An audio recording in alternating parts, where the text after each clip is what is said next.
These are things I found on the internet you may find disturbing, and this is why.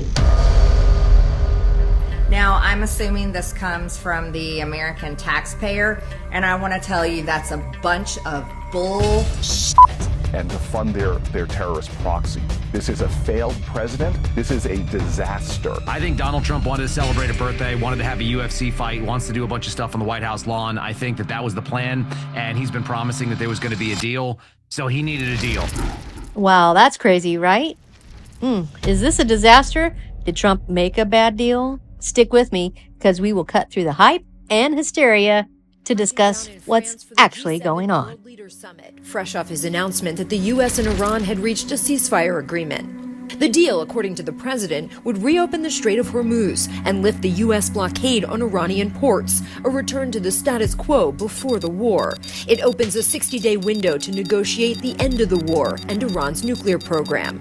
Vice President Vance on ABC's Good Morning America calling the deal a win for the American people. Iran's nuclear program is completely destroyed.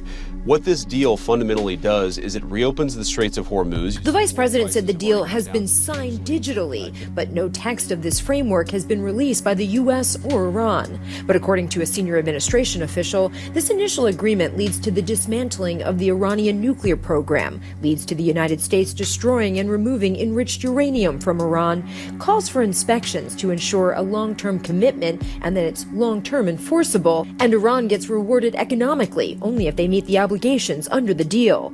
Iran has been demanding the release of its frozen assets and the lifting of sanctions. What everybody will see is that Iran doesn't get a dime of money unless they perform their obligations. And the money that we're talking about is fundamentally sanctions relief. We're not giving them American money. So it sounds like it will be a conditional agreement and that ongoing negotiations will continue until the agreement is fine-tuned. This initial agreement will lay the groundwork of a ceasefire in order to encourage compliance, i.e., this shows good faith on both sides, a way to soften up those negotiating and get the talks going. I may be involved, I may not, but JD was coming in for that specifically. Thank you. Mr. President, when will the text of the MOU be released? I think pretty soon. I would say, I want it to be released because it's a very powerful document. It's not like the Obama document, which was just a terrible document. This is a very powerful document, and I want it to be released. So probably pretty soon. I would say sometime after Friday. If the initial agreements are not met or kept, then whatever is offered will not be delivered, i.e., bank accounts remain frozen and rebuilding won't be started. Is there going to really be reconstruction money for the Islamic Republic of Iran? It sure sounds like it. What does this sanctions relief look like? Because the Trump team told me that Biden giving sanctions relief to the Iranians was the worst thing he ever did. So again, a lot of... No, Iran will not be getting a blank check. The monies offered to rebuild will be sanctioned and supervised by those countries who are also involved in the negotiations. No dust, no dollars. Only after the uranium's vaporized will the Iranians get any sanctions relief. This is a performance-based thing. If we see the Iranians making, for example, taking action to eliminate their stockpile of enriched material, then yes, sanctions relief will follow. If we see the Iranians taking action to allow the kind of verification regime that we need to see to know that they're not going to build a nuclear weapon, yes, sanctions relief will follow. And boy, are the Iranians desperate, because their country is in a deep, deep depression. The bombs and the blockade cost them $1 trillion. Now, if they behave, the Gulf states are willing to invest $300 billion to rebuild the Iranian economy. The thinking being that once you're in business with your neighbor, war with your neighbor is bad for business. Any story about Iran getting a pile of cash up front, fake news. That's just Iranian spin. The details of the deal, they'll be released after Friday. Everybody will be able to read it. The deal is a performance deal, and every dollar released to them is tied to verifiable and irreversible steps that they take. Once they sign Friday, the strait immediately opens. No tolls, never, and no money exchanges hands.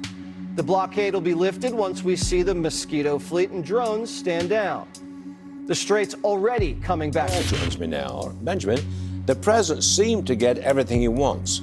But do you trust the Iranians to do anything about it, to fulfill their side of the deal?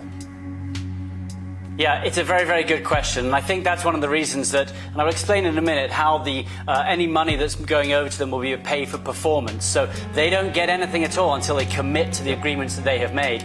But look, in a short term, I think this is pretty successful. I think that the Straits of Hormuz are open, oil prices are shooting down, the world's economy is shooting back up again, their military has been totally diminished, and their navy has gone, their air force has gone. So those are all really positive. But where everyone is really looking right now is the nuclear agreement.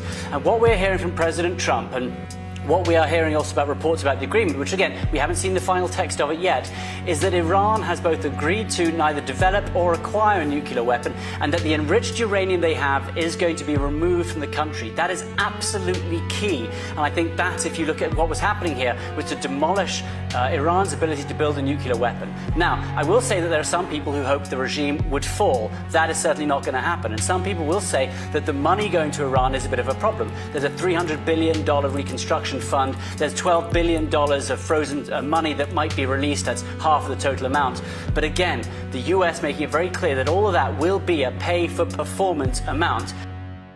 I know that there are many varying opinions on those decisions, from we shouldn't be offering them anything, we shouldn't be there to begin with, to we should destroy the regime completely. And honestly, I probably have similar opinions based on all of those. But one thing's for sure, I believe Trump has earned our trust, and I believe he is capable of working a deal that is best for all and makes both the US and Middle East safe and prosperous. Thanks for listening to the end. Please be sure to leave a comment. What do you think? Do you trust Trump? Is this a good deal for all? Will there be peace in the Middle East? And most importantly, don't allow someone else to dictate your feelings and emotions. Do your own research. Stay grounded in the truth. And again, thanks for hanging out. Stay informed, stay strong, and we'll catch you in the next video.